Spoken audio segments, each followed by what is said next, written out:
ಶಾಮನೂರು ಶಿವಶಂಕರಪ್ಪ ದಾವಣಗೆರೆ ನಗರಸಭೆ ಅಧ್ಯಕ್ಷರಾಗಿ 6 ಬಾರಿ ಶಾಸಕರಾಗಿ 1 ಬಾರಿ ಸಂಸದರಾಗಿ ಬಹಳಷ್ಟು ಕೆಲಸ ಮಾಡಿದ್ದಾರೆ ಎಂದು ವಿಧಾನ ಪರಿಷತ್ತಿನ ಸದಸ್ಯ ಪ್ರದೀಪ್ ಶೆಟ್ಟರ್ ಸಂತಾಪ ಸೂಚಿಸಿದರು. ಸೋಮವಾರ ಬೆಳಗಾವಿಯಲ್ಲಿ ಸುದ್ದಿಗಾರರೊಂದಿಗೆ ಮಾತನಾಡಿದವರು, ಶಾಮನೂರು ಶಿವಶಂಕರಪ್ಪ ಅವರು ಕೊಡುಗೈ ದಾನಿಗಳು. ಅವರು ಕೋವಿಡ್ ಸಂದರ್ಭದಲ್ಲಿ 18 ಕೋಟಿ ರೂಪಾಯಿ ಮೊತ್ತದ ವ್ಯಾಕ್ಸಿನ್ ಸ್ವಂತ ಖರೀದಿ ಮಾಡಿ ಜನರಿಗೆ ನೀಡಿದರು. ಅವರು ಶಿಕ್ಷಣ ಪ್ರೇಮಿಗಳು ಹೌದು. ನೂರಾರು ಶಿಕ್ಷಣ ಕೇಂದ್ರ, ಸಾವಿರಾರು ಜನರಿಗೆ ನೌಕರಿ ನೀಡಿದ್ದಾರೆ. ಅವರು 100 ವರ್ಷ ಬದುಕುತ್ತಾರೆ ಅಂದುಕೊಂಡಿದ್ದೆವು. ಆದರೆ 95ನೇ ವಯಸ್ಸಿಗೆ ನಿಧನರಾದರು ಎಂದರು. ಡಾಕ್ಟರ್ ಶಾಮನೂರು ಶಿವಶಂಕರಪ್ಪನವರು ಇವತ್ತು ನಮ್ಮನ್ನೆಲ್ಲ ಬಿಟ್ಟು ಶಿವನ ಪಾದವನ್ನು ಸೇರಿದ್ದಾರೆ. ಇವತ್ತು ಡಾಕ್ಟರ್ ಶಾಮನೂರು ಶಿವಶಂಕರಪ್ಪನವರು ಅವರ ಜೀವನದ ಬಗ್ಗೆ ಹೇಳಬೇಕಂತಂದರೆ 1972ನೇ ಇಸ್ವಿಯಲ್ಲಿ ಅವರು ದಾವಣಗೆರೆ ನಗರಸಭಾ ಅಧ್ಯಕ್ಷರಾಗಿ ಇಲ್ಲಿವರೆಗೆ 6 ಬಾರಿ MLA ಆಗಿದ್ದಾರೆ, ಒಮ್ಮೆ ಸಂಸದರಾಗಿದ್ದಾರೆ ದಾವಣಗೆರೆ ಕ್ಷೇತ್ರದಿಂದ.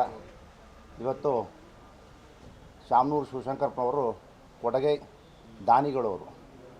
ನಿಮಗೊಂದು ಉದಾಹರಣೆ ಹೇಳಬೇಕಂತಂದ್ರೆ, ಡಾಕ್ಟರ್ ಶಾಮನೂರು ಶಿವಶಂಕರಪ್ಪನವರು ಕೋವಿಡ್ ವೇಳೆ 18 ಕೋಟಿ ವ್ಯಾಕ್ಸಿನನ್ನು ತಾವೇ ಸ್ವಂತ ಖರೀದಿ ಮಾಡಿದರು.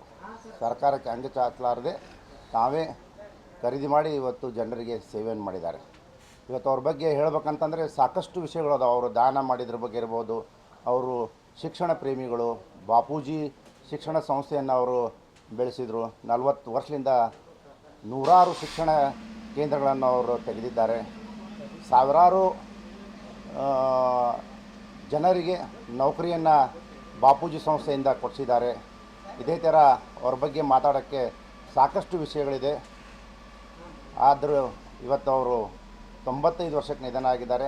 ನಾವೆಲ್ಲ 100 ವರ್ಷ ಬದುಕ್ತೀವಿ ಅಂತ ತಿಳ್ಕೊಂಡಿದ್ವಿ. ಇವತ್ತು ಅವ್ರ ಕುಟುಂಬದವ್ರಿಗೆ ದುಃಖವನ್ನು ಸಹಿಸೋ ಶಕ್ತಿಯನ್ನು ಆ ದೇವರು ಕೊಡಲಿ ಅಂತ ಹಾರೈಸ್ತೇನೆ.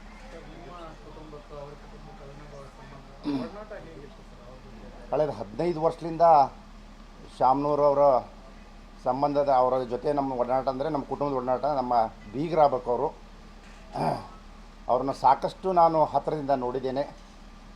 ತುಂಬ ಎಲ್ಲರ ಜೊತೆ, ಮರಿ ಮೊಮ್ಮಕ್ಕಳು, ಎಲ್ಲ ಮಕ್ಕಳ ಜೊತೆ, ಎಲ್ಲರ ಜೊತೆ ನಗುತ್ತಾ ಇರೋರು. ಯಾವಾಗಿದ್ದರೂ ಬಂದರೂ ನಗುತ್ತಾ ಮಾತಾಡೋರು. ಅವ್ರಿಗೇನಾದರೂ ಹಾಸ್ಯವನ್ನು ಮಾಡೋದು, ಮೊಮ್ಮಕ್ಕಳಿಗೆ, ಮಕ್ಕಳಿಗೆ, ಕುಟುಂಬದ ಜೊತೆ ತುಂಬ ಸಂತೋಷವಾಗಿ ನಗುತ್ತಾ ಇರ್ತಿದ್ರು.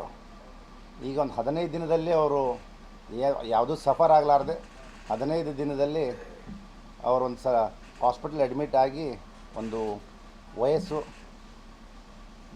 ನೀಗಿಸ್ಲಿಕ್ಕೆ ಆಗಲಿಲ್ಲ ಅವರು. ಹೀಗಾಗಿ ಅವರು ಮರಣ ಹೊಂದಿದ್ದಾರೆ. ಅವರ ಆತ್ಮಕ್ಕೆ ಆ ದೇವರು ಶಾಂತಿಯನ್ನು ಕೊಡಲಿ ಅಂತ ಬೇಡ್ಕೊಳ್ತೇನೆ. ಅವರ ಕುಟುಂಬಕ್ಕೆ ದುಃಖ ಸಹಿಸುವ ಶಕ್ತಿ ನೀಡಲಿ ಎಂದು ದೇವರಲ್ಲಿ ಪ್ರಾರ್ಥಿಸುತ್ತೇನೆ.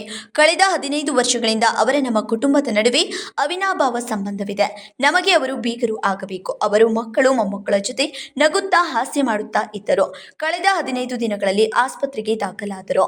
ಅವರಿಗೆ ಚಿಕಿತ್ಸೆ ಫಲಿಸದೆ ನಿಧನರಾದರು. ಅವರ ಆತ್ಮಕ್ಕೆ ಶಾಂತಿ ಸಿಗಲಿ ಎಂದು ದೇವರಲ್ಲಿ ಪ್ರಾರ್ಥಿಸುತ್ತೇನೆ ಎಂದರು. Vinod Kolkar, KMM Kannada news, Belagavi.